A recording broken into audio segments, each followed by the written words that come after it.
Good morning, everybody. Mike Vacchi, Princetontrader.com, here with your Monday market webcast. All right, back in the saddle here. We traveled a little bit last week. Daily chart. So what we saw last week was once we got past Monday, you spent a couple of days up here. We had our upper band ride. There was a touch and rejection of the upper band. They fought over the 9-day for a few days. Monday, Tuesday of last week were very choppy trading, some of the tightest, choppiest trading we've seen all year. But what you saw come Wednesday was you saw the 9-day start to seal off, and you saw them make a nice move on Wednesday down to this green line, which is your daily mid-band, your 20-day simple moving average. They spent Thursday and Friday sealing it off, trying to convert the mid-band. This is stuff that I do for the subscribers. Resistance into jobs. Now it's sealed off. This 50-day is open. So we've talked forever about how the E-mini trades for over 10 years. It trades within the Bollinger Bands typically. Upper band, middle band, lower band, middle band, upper band, on and on. When it gets into a habit of wanting to trade between, say, the middle band and the upper band, which has been exactly what it's been doing since May, that's a buy dips market. No matter what's going on with inflation, no matter what the Fed is saying, no matter what you read on Twitter or X or whatever the hell we're calling it these days, it's a buy dips market. If, like in 2020, it gets stuck between the middle band and the lower band, well, that's sell rallies time. Okay? It's been a slow grind out of this spring, this springtime box that we were in. But they ran it up about 500 handles, 600 handles, and now we're bringing it in. Not an unreasonable situation. And not necessarily the beginning of the end of all things, which is, what somebody who has been probably short for the last 600 handles straight up in their face would love it to be when the first, 80 to 100 handles gives it up. I'm sure they'd love it to keep going down. Because instead of being down some gigantic, ridiculous number every day, maybe they're down a less gigantic, ridiculous number as they wake up this morning. And therefore they talk their book. So just be careful. All that's happening here is, look, we're reverting down to the lower band. I think this 50-day exponential moving average is open down there at 44.50. I would expect that to get dealt with this week. I don't think it's unreasonable to expect the bears to go back and test the 50. We haven't tested the 50 since back here was this May 24th. So, sounds good. We can do that. What happens from here is what's going to get interesting. Are we going to go on a lower band ride? Is the 50 going to hold? Are we going to convert the 50? Because if you convert the 50, then you start looking at lower areas. It's all there. They just have to deal with it.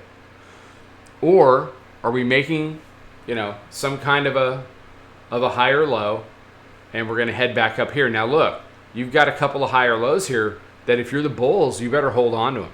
You've got this one right here from July the 10th, 44.11.25. You've got this couple here from the 26th and 27th of June, call it 43.70, 43.71, 72 in there. You don't want to lose those if you're the bulls. So we'll see. It's an important week in the market. Can we become more of a two-sided tape? On a, we've been a fairly two-sided tape intraday,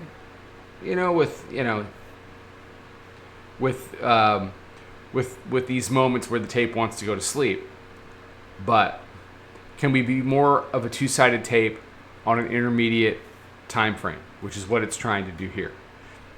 What would that mean? That means, the bulls have their moments, the bears have their moments. As we get into the fall, maybe we decide what we want the next leg to be. I wouldn't mind a wider trading range here. Maybe we're developing that here. And what I mean by that is we end up in a wider box. I think we've established the top of that box up at 46.34, and I think we're stretching our legs to the downside to figure out where the bottom of that box is, or maybe we already did.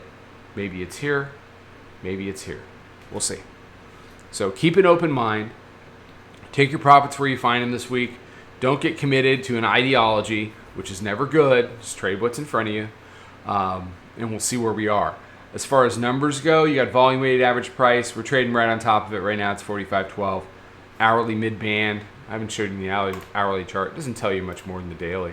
But this is going to be more of a longer term webcast this morning. So here's your monthly pivot, which, that's sealed off on Friday. Your new weeklies here, 45, 37. Haven't done anything remotely approaching that. But you see the hourly mid-band here is behaving itself if you're a bear. And you need it to keep behaving itself. And that's sitting right now, 45.14 half, call it. Okay? You see the pre-FOMC price, monthly.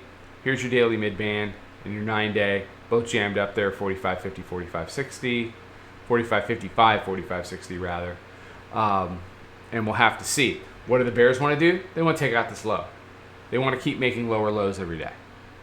They want to keep making lower lows. They don't want to get involved with weekly pivot. They don't want to get involved with any of this. They want a lower high and a lower low and start to stretch their legs into that 50-day that we talked about on the daily chart. That's where we are. Not a super loose or tight Globex range, 21.5 handles. It's fine. So we'll see how this turns out. All right. Everybody have a fantastic day. Be safe, be healthy, take care, trade them well. I'll talk to you tomorrow. Follow us over on Twitter, Instagram, and Snapchat at Princetontrader. Check us out on Facebook and join us for a free trial at www.princetontrader.com. Trade them well.